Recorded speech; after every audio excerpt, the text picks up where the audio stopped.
Guys, আমার একটা জিনিস মাথায় কাজ করে না। পদ্মা সেতু, মেঘনা সেতু, যমুনা সেতু সব নদীর উপর দিয়া, আর এটা নদীর তলদেশ দিয়া কর্ণফুলী টানেল। সবচেয়ে বড় বিষয় কি জানেন? ব্রিজের উপর দিয়ে আবার জাহাজ চলে।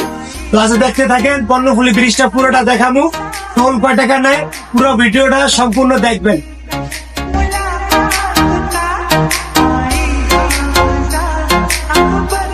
400 টাকা নিয়েছে, 400।